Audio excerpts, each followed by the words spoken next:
सावंतवाडी नगरपालिकेची निवडणूक अंतिम टप्प्यात येत आहे. सगळे नेते येतात आणि सांगतायत की आपण सावंतवाडी शहराचा विकास करू. विकास काय करणार? जे स्वतःला मटका बंद केला म्हणून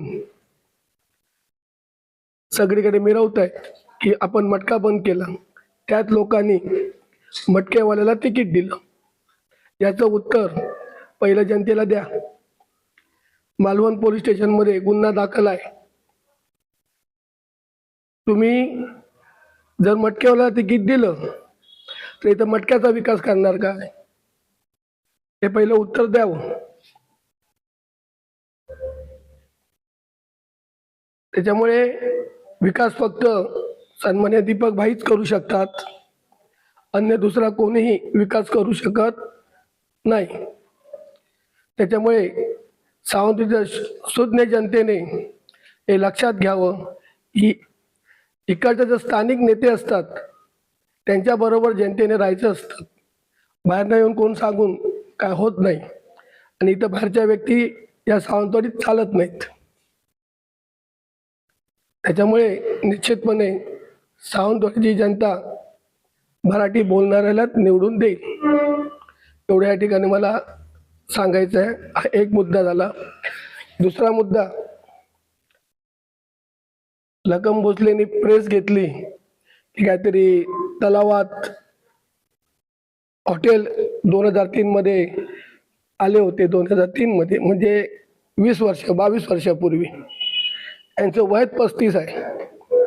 2003 मध्ये कोण आमदार होते याचा पहिला आधी अभ्यास करावा आणि नंतर बोलावं. लखन राजे हे बालिश आहेत, त्यांना राजकारणातला गंध नाही. त्याच्यामुळे तो बालिश भाऊ बायका तर बडबडला तशी त्यांची गद आहे. त्याच्यामुळे आपण कोणावर स्टेटमेंट करतो याचा त्यांनी आधी पहिला विचार करावा. आणि सावंतवाडी जनतेला मी परत सांगतो, जर तुम्हाला तलाव वाचवायचा असेल तर भाजपला वोट करू नका. 2003 मध्ये जो रामेश्वर प्लाझा बांधलाय बिल्डिंग, त्यामध्ये माझं सुद्धा ऑफिस आहे. ही शैक्षणिक जागा होती, ते ग्राउंड होतं मुलांचं. सावंतवाडी एवढं ज्यांनी या घराण्याने कॉलेजमधल्या येणाऱ्या विद्यार्थ्यांचं नुकसान केलं पैशाच्या लोभापायी,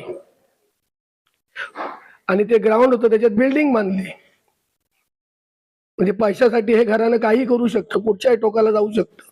हे त्याचं उत्तम उदाहरण आज सावंतवाडीकर बघतायत. त्या ग्राउंडवर मुलं क्रिकेट खेळायचे, आम्ही स्वतः तिथं क्रिकेट खेळलेलो आहोत. त्या घराने नुकसान केलंय मुलांचं. आज मुलांना ग्राउंड नाहीये, अशी परिस्थिती आहे. ते हॉटेल बांधलं नाही, या जागेचा व्यवहार केला त्या बिल्डरकडनं. हॉटेलचं नाव सांगून 2003 मध्ये या बिल्डरकडनं, तो सावंत म्हणून कोणतरी बिल्डर आहे, त्याच्याकडनं व्यवहार केला. तिसरी